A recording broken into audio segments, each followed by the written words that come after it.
Gracias por continuar junto a nosotros en República. Esta mañana les ofrecemos discusión de la agenda legislativa. En la primera parte hemos hablado sobre el proyecto de ley de lavado de activos con el diputado Javier Valdés del FMLN y el diputado René Portillo Cuadra del Grupo Parlamentario de Arena. Ahora cambiamos de tema, nos movemos al ámbito económico y vamos a hablar un poco sobre el proyecto de ley de comercio electrónico y todo este entramado de marcos legales en función de esta serie de actividades y lo que implica la actualidad de estas transacciones que se pueden hacer en materia de plataformas electrónicas. Y es un gusto para mí recibir a la diputada Margarita Escobar del Grupo Parlamentario de Arena, presidenta de la Comisión de Economía, y también recibo cordialmente al diputado Damián Alegría del Grupo Parlamentario del FMLN. Buenos días, bienvenidos a República, bienvenida diputada, qué gusto. Me da muchísimo gusto estar con usted, Carlos, saludarle por este tema tan importante que al final del día es innovación, crecimiento económico, superación de las personas y empleo. Gracias por tomar la invitación, diputado Alegría, bienvenido. Gracias, esta es una buena oportunidad para hablar de todos estos temas que son ya actuales de alguna manera, necesitan un poco de orden, de legislación, pero vamos hacia una vida en la que lo digital está presente en todo. Es parte de las actividades, de las transferencias, de las dinámicas de interacción entre los ciudadanos y a nivel comercial creo que es importante discutirlo. Diputada Escobar, es importante hacer una conexión, lo decíamos antes de entrar al aire, que hay una serie de marcos legales y hay un proceso, una etapa en la cual entra el país de hacer esta transición a la dinámica digital en sus diferentes facetas y el nivel comercial es una de estas. Entonces, ¿nos puede dar un breve contexto de este proyecto de ley de comercio electrónico? Es una expresión de otra serie de marcos legales que tienen que ver con las distintas actividades en plataformas electrónicas, con protección de datos, con firma electrónica, como usted me mencionaba, y ahora este proyecto de ley de comercio electrónico. Efectivamente, yo creo que este programa es sumamente importante para los ciudadanos. Nuestro país tiene mucho futuro y mucha esperanza. Tenemos que ver las oportunidades que nos da la tecnología y por eso es que estamos impulsando con vigor, con fuerza, con mucha fe en la Comisión de Economía varios proyectos de ley que van hacia el uso de las tecnologías que nos lleven eventualmente a una economía de la creatividad y a una economía del conocimiento. ¿En qué consiste? Hace como 6 años aprobamos la ley de firma electrónica, que es fundamental para darle legalidad a los procesos que se dan en una plataforma electrónica, en la cual hay 2 tipos de firma electrónica, ustedes se recordarán, la simple y la certificada. Esperamos que la implementación total de esta ley se dará a principios del próximo año. Este día entra al Pleno la Ley de Protección de Datos Personales y Habeas Data, que va de la mano con comercio electrónico para darle certeza. Esta Ley de Protección de Datos dice básicamente 2 cosas. Los datos personales son posesión del ciudadano. Y la segunda parte es que las empresas no pueden utilizar los datos personales que no son de las empresas, sino de los ciudadanos, para efectos de comercializar esos datos personales y por tanto se requiere una legislación que haga esta relación entre los datos de los ciudadanos y las empresas que tienen esos datos. Sí. Claro que las pueden usar siempre y cuando exista una previa autorización del ciudadano. Hay un tercer elemento que acabamos de presentar, ya está en la Comisión de Economía, sobre la promoción de la economía del conocimiento, que son insumos para invitar a pequeños microempresarios, que los denominamos ya las MIPES del conocimiento, apostarle a la innovación y a la tecnología con insumos tanto en materia de impuestos sobre la renta, importación de plataformas tecnológicas que ocupen para desarrollar un negocio y la creación de un fideicomiso del conocimiento que deberá nutrirse con dinero público, privado, préstamos, empresas y de los mismos usuarios del fideicomiso del conocimiento. Una vez que ellos crezcan, están obligados a retornar al fideicomiso una cantidad de la cual ellos se beneficiaron para que otros se beneficien. Lo mismo pasa también, ya tenemos la pieza ahí de reformas al diario oficial. Hoy todas las leyes terminan con una leyenda que dice: esta ley entrará en vigencia 6 días después de su publicación en el diario oficial. Pues pensemos qué significa eso. Significa que todo el proceso de formación de ley, todas estas leyes, al final quedan en las manos de la imprenta. Y la imprenta a veces llega a tener hasta 4, 5, 6 meses de retraso. Y entonces, teniendo tecnología, la reforma es clara. 5 días a más tardar después de sancionado un decreto, una resolución, un acta o cualquier ejercicio, esto le va a agilizar los trámites a la gente en los tribunales. Deberá publicarse en medios electrónicos, lo cual además de ser más expedito, le da una amplia difusión. También una parte importante es otros proyectos de leyes que estamos ahorita analizando, que lo veremos en el futuro. El Salvador necesita construir una agenda nacional digital y para esto se necesita la concurrencia de todo el país, medios de comunicación, la academia, las universidades, el gobierno central, por supuesto, la empresa privada, la industria, la MIPES. Y la feliz noticia es que ayer tuvimos un seminario internacional de la Comisión de Economía, el martes, donde todos los sectores vivos fueron invitados y el país está bastante avanzado en manera separada. Entonces creo que va llegando el momento que la sinergia nos conecte en un proyecto común para sacar adelante nuestro país. Bien, entonces la diputada Escobar nos da un contexto, diputado Alegría, de una serie de propuestas de ley, proyectos de ley y leyes ya aprobadas en un esquema de la digitalización y la inserción de las actividades, desde los datos personales hasta la dinámica comercial que tiene que ver con estas plataformas, de las plataformas electrónicas. Ahora, si lo vamos vinculando un poco a lo cotidiano, al día a día del ciudadano y las personas que nos están sintonizando, es qué tipo de actividades, ya respecto al proyecto de ley de comercio electrónico, qué tipo de actividades están involucradas en la dinámica del comercio electrónico, para que la gente asocie, bueno, seguramente en algunas transferencias o actividades del día a día ya lo están, pero no es tan claro esto cómo se debe de regular y qué tanto esto me beneficia y también como consumidor, pero por otro lado a los empresarios que nos lo ofrecen dan buenas garantías y oportunidades para hacer sus negocios. Claro, es que yo creo que esta es la transición de ser un país como lo hemos conocido normalmente, donde hemos crecido, donde hemos vivido, a convertirse en un país digital. Es parte de este proceso en el que todo mundo está haciendo su parte también, está queriendo entender cómo ubicarse y cómo funcionar bien en esta nueva dinámica. El tema de gobierno electrónico, que es una cosa que se viene discutiendo desde hace varios años también, de cómo las instituciones del Estado deben de facilitarle los trámites y la vida al ciudadano para no obligarlo, como por ejemplo las grandes colas que se hacen a veces en algunas instituciones, o los trámites burocráticos, los trámites tan complicados, que ahora tenés la posibilidad de hacerlo a través de los medios electrónicos, incluso desde el teléfono. Entonces, el comercio electrónico es una faceta nada más de toda esa vida, pero obviamente no puede el comercio electrónico ser una cosa aislada, tiene que estar interconectada y el gobierno tiene que facilitar a través de políticas y a través de leyes, como en este caso, que esos procesos se puedan realizar con las garantías que todos los ciudadanos y ciudadanas esperan. Por ejemplo, si te metes a comprar cualquier cosa a través de un comercio, primero tenés que tener la facilidad de ingresar a un sitio web, que ese sitio web tengas la seguridad de que es real, porque también en internet hay muchas estafas, muchas cosas que no son ciertas, y una de las primeras cosas que vos tenés que tener claro es garantías de que ese sitio es real. Entonces, todo lo que tiene que ver con autenticar que ese sitio es de una empresa real, que efectivamente produce ese producto que te interesa y que ese producto lo podés ver a través de la pantalla, tal casi como que lo llegaras a tocar, y ahora la tecnología incluso está discutiendo temas como que si vos podés tocar el producto para que tengas alguna percepción, toda la tecnología del 3D está en función de eso, pero luego también incluso que puedas sentir el olor. Esa es una discusión que se tiene en internet también, de que vos puedas percibir el producto. Una vez que vos tenés la seguridad de que ese producto lo produce efectivamente esa empresa y que esa empresa existe, que no es una estafa, no es una empresa fantasma, vos comenzás tu proceso de compra. Sí. Claro, tenés que tener los instrumentos, la tarjeta de crédito o una identificación o un mecanismo como PayPal, como cualquier otro de los que existen ahora, para que vos puedas hacer la compra.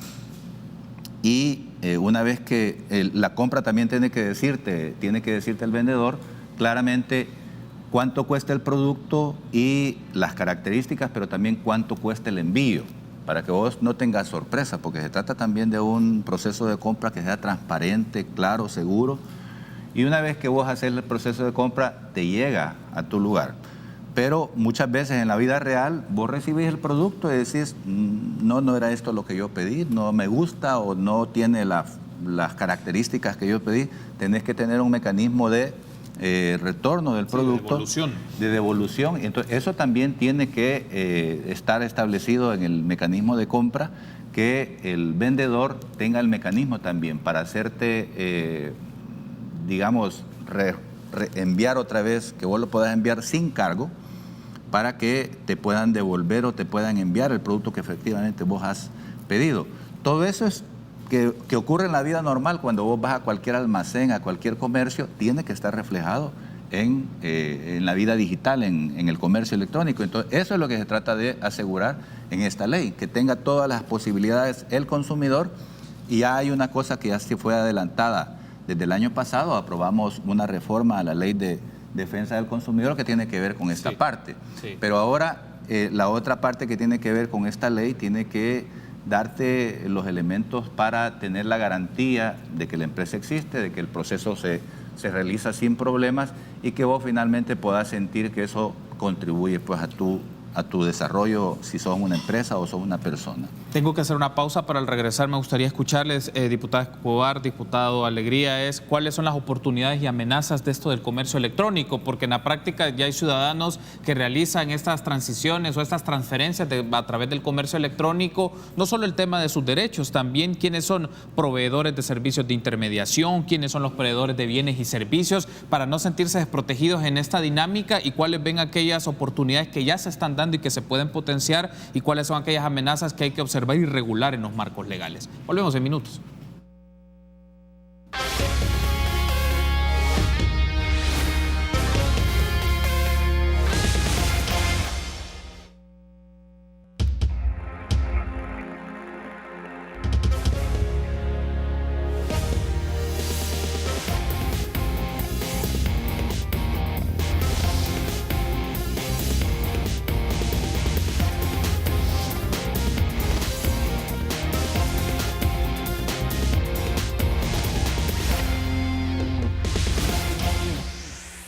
Gracias por continuar junto a nosotros en República. Continuamos hablando un poco sobre el comercio electrónico y el proyecto de ley. Para eso nos acompaña la diputada Margarita Escobar, del Grupo Parlamentario de Arena, presidenta de la Comisión de Economía, y el diputado Damián Alegría, del Grupo Parlamentario del FMLN. Ahora, diputada Escobar, hay un aspecto aquí, ¿cuáles son las oportunidades y amenazas del comercio electrónico con la dinámica que ya existe en el país? Hablábamos en el ínterim que ya hay prácticas de comercio electrónico, hay transferencias, se utilizan plataformas digitales, pero en ese caso, ¿cuáles son las oportunidades y las amenazas identificadas en la discusión de los diputados y diputadas de la Comisión de Economía, y la necesidad entonces de un marco legal que justamente contrarreste esas amenazas, pero potencie oportunidades empresariales y oportunidades también de los usuarios, de los consumidores? Para mí la gran oportunidad del comercio electrónico es que le permite desde una micro o pequeña o mediana o grande empresa, accesar un mercado literalmente en el mundo entero a través del uso de la tecnología. No podemos imaginar un mejor tratado de libre comercio para las personas que el uso de la tecnología y el comercio electrónico. ¿Cuáles son las amenazas? Bueno, que esos procesos tengan certeza jurídica para que no hayan estafas y para que los procesos de comercio electrónico generen confianza entre los ciudadanos. Hay varias formas de relacionarse en el comercio electrónico. Una es lo que se conoce como el B2B, o sea, de empresa a empresa. Otra es el B2C, que así se conocen, que es de la empresa al consumidor. Pero también hay otro tipo de relaciones como el B2G, que es de la empresa a los gobiernos. Hay otra del G2C, que son de los gobiernos a los consumidores. Hay otras dependiendo de una estructura de organización del Estado federal, que es de G2G, de gobierno federal a gobierno local. Y cada una de estas formas de relacionarse en el comercio electrónico implica una serie de procedimientos y procesos.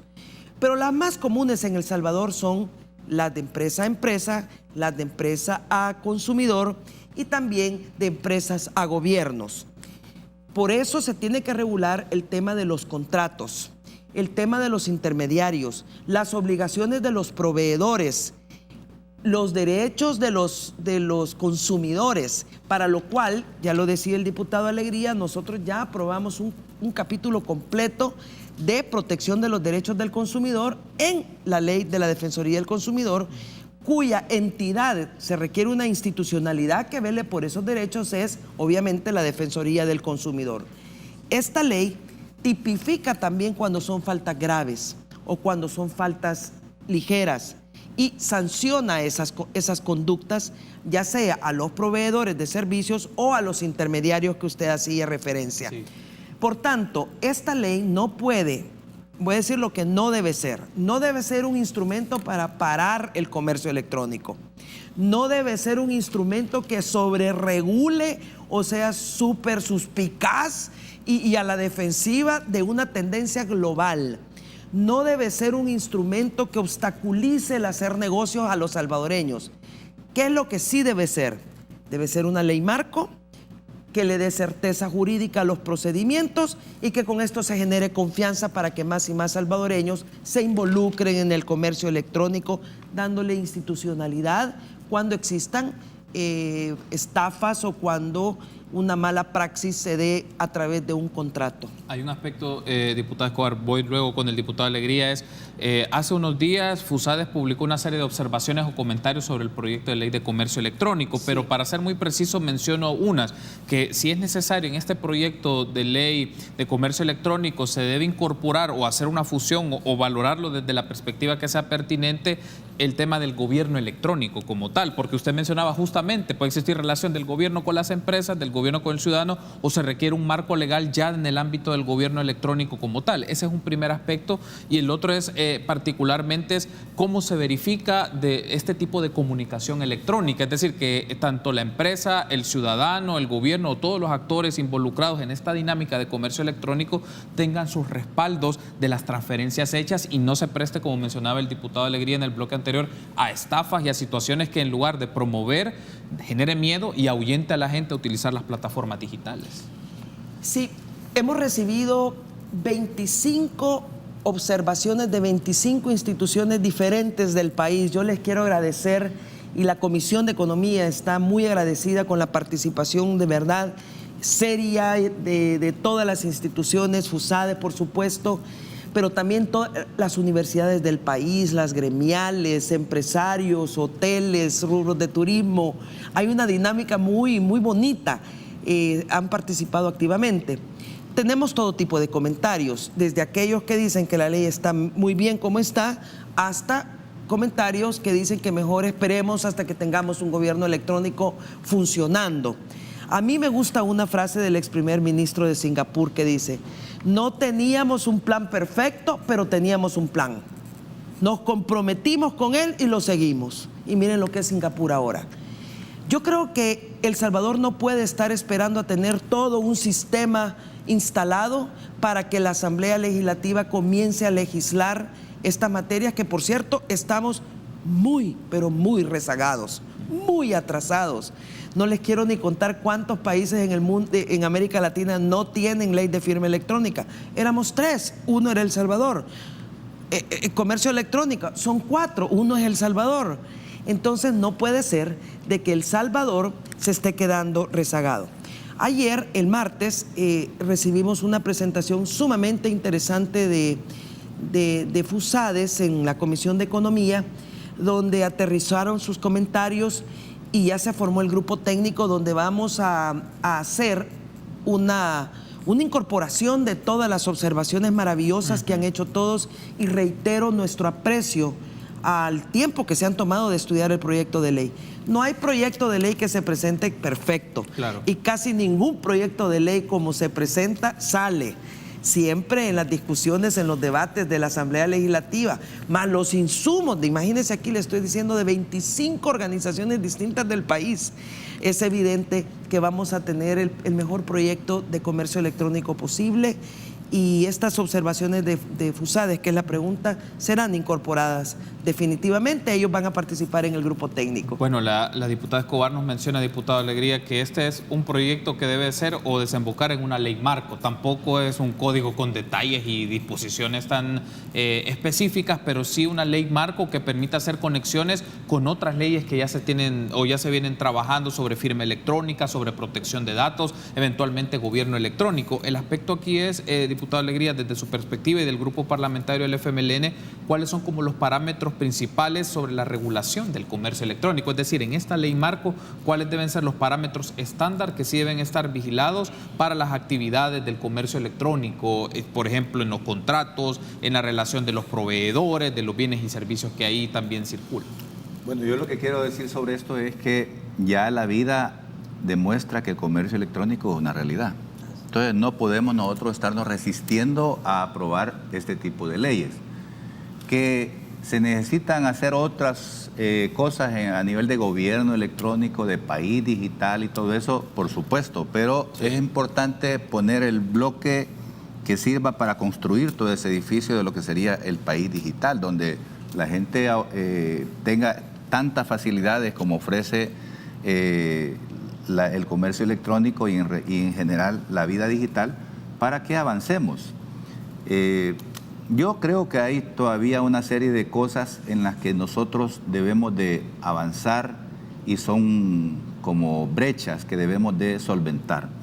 Por ejemplo, el comercio normalmente se desarrolla entre todos los ciudadanos y ciudadanas de este país. Sí. Pero para que vos hagas comercio electrónico todavía tenés un problema de poca penetración del Internet en todo el país. Hay una cantidad que creo que anda alrededor del 20-25% de penetración del Internet, así que tenés un 75% de la población que todavía no accesa a eso. Y cuando hablamos del interés de que la micro y pequeña empresa se beneficien de esto, porque este es un tema en el que coincidimos con Arena y con otros partidos, de que la prioridad en esta ley debe ser facilitarle a las micro y pequeñas empresas su desarrollo. Debemos de facilitar entonces para que todo ese 75% y las micro y pequeñas empresas que están en ese 75% que todavía no tiene acceso puedan tenerlo. Entonces ahí se requiere de que el gobierno ponga condiciones para facilitar el acceso. Y eso requiere también que en el terreno de la educación se facilite que los estudiantes desde los primeros grados se familiaricen. Esta etapa en la que estuvimos dos gobiernos del FMLN que se hizo un gran esfuerzo para avanzar en la digitalización y que los jóvenes de las escuelas públicas conocieran el uso de la computadora, que vieran que no es una cosa extraña y hacer que esto sea una cosa manejada por todo el mundo. Creo que es un tema que requiere avanzar más. El esfuerzo de hacer gobierno digital viene desde hace muchos años. Yo recuerdo que en los años 90 ya habían propuestas de generar todo un marco legislativo, un marco conceptual de gobierno electrónico, pero desafortunadamente no hemos tenido la continuidad y la coherencia para que entre todos hagamos una cosa que beneficie a toda la población, porque ahí desafortunadamente seguimos teniendo la tendencia a que todos los que hicieron otros, mejor lo voy a dejar atrás y voy a hacer algo nuevo. Yo en esto quiero insistir una vez más que requerimos una visión de país para que todos juntos hagamos lo que se necesita para que el país avance en su totalidad. Así que la penetración del Internet es una cosa importante, incluir a toda la población en este esfuerzo es importante, capacitar y facilitar a las pequeñas empresas mediante procesos de gobierno para que puedan beneficiarse de esto es importante. Aparte de lo que ya mencionaba Margarita, de la certeza de los procedimientos, pero necesitamos que la gente se conecte a este esfuerzo. Así que por eso, aunque sería deseable de que exista ya regulaciones de gobierno electrónico, no podemos tampoco decir tenemos que esperar hasta que ocurra eso. Ya hay cosas que están ocurriendo, que están pasando, y hay una gran cantidad de cosas también donde la gente compra y no tiene el proceso que esperaba, pues, o reciben un producto que después simplemente algunas empresas, y lo digo porque conozco varios casos, le envían un producto que al final está defectuoso, no lo pueden usar y no tienen forma de devolverlo. Entonces, esa capacidad que debe tener cualquier ciudadano para que se le respete su decisión y se le devuelva el dinero o que pueda tener el producto que esperaba, es algo que nosotros debemos y podemos hacer en esta ley marco para que, junto a otros, como la ley de firma electrónica, que es tan importante para que vos autentiques de que realmente sos vos el que estás comprando, porque no puede venir otro usando tu dinero, usando tu firma o simulando que sos vos, hace una transacción y te deja en la calle. Entonces, esas son las cosas que nosotros debemos de legislar para que esto sea un paso hacia adelante. Hemos hablado un poco también de los significados que tiene, diputado Escobar, para la educación del ciudadano e involucrarnos en esta dinámica de comercio electrónico, pero lo pongo también por otro lado, desde el lado empresarial, ¿qué retos le significa también a las empresas adaptarse a esta dinámica? Las garantías, la seguridad que puede ofrecer de transacciones con esa certeza de no ser suplantada la identidad para las firmas electrónicas. Es decir, también en así como va la dinámica mundial de este tipo de transferencias o procesos de comercialización, también hay retos para los sectores empresariales en este país, desde el micro hasta el más grande, para que la plataforma pueda ser aprovechada para esto. Sí. ¿Qué implica también para ese sector? Fíjese que es interesante esa pregunta y yo he constatado algo. Es que la tecnología, primero la tecnología siempre va a ir mucho más adelante que las leyes. Imposible que una ley corra y le pase a la tecnología. Siempre vamos a ir atrás. No tenemos que ir tan atrás como estamos acá en el país, por eso estamos acelerando tanto la agenda digital. Pero en cuanto a las empresas y a la innovación del país, a los pequeños empresarios, Facebook y todas esas, acuérdense, nacieron en un garaje con 1 y 2 jóvenes. Aquí en El Salvador ya hay, ¿sabe lo que no tenemos? Es un inventario de los bienes y servicios digitales tecnológicos del país.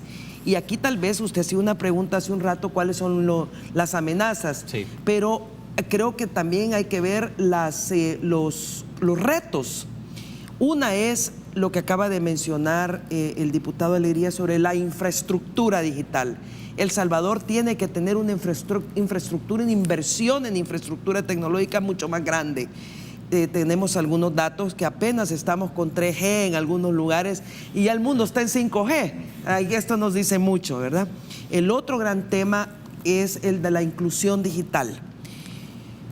No podríamos nosotros pensar en esquemas de inserción, de desarrollo, si no tomamos en cuenta desde ya la inclusión digital. Esto pasa por el acceso a Internet, cosas básicas, pero también el uso. Y esto nos lleva al tema de la educación. Hoy en día, usted no necesita ir a la universidad 20 años para ser un programador, para ser un analista de data, para poder desarrollar un software que lo haga y que le dé su forma de vida, para poder desarrollar soluciones tecnológicas que le permitan insertarse al mundo y conectarse con grandes empresas. Hoy la educación técnica, la innovación, la tecnología, los jóvenes han crecido ya con eso. Entonces es urgente que la academia se ajuste a esta nueva realidad tecnológica y su impacto en los mercados laborales. Está bastante estudiado y definido que la tecnología va a moldear y a redefinir los mercados laborales prácticamente en todas las áreas. Los médicos, los abogados, los contadores, etcétera, etcétera. Ya existen algoritmos que están sustituyendo lo que tradicionalmente podía hacer un funcionario. Bueno, El Salvador tiene suficiente talento e innovación para apostarle a esa economía del conocimiento, a esa economía de la creatividad, que es otro rubro, para que nosotros estemos ajustados. No hay que tenerle miedo a la tecnología para nada, y yo creo que los salvadoreños no le tienen miedo a la tecnología, pero no tenemos ese inventario. Y las empresas, la banca, la empresa, la grande, la mediana, bueno, hasta premios hemos tenido y estamos incluidos en el libro de Economía Naranja del BID, pero creo que El Salvador necesita hacer un inventario un poquito más sistemático de cómo estamos, cuántos empleos se están generando, cuánto aporta la economía del conocimiento al crecimiento económico del país. Pero aquí hay empresas que, por ejemplo, están haciendo de la reconversión del plástico calcetines. Lo llevaba la embajadora Jean Mays a la Asamblea Legislativa y están aquí en El Salvador.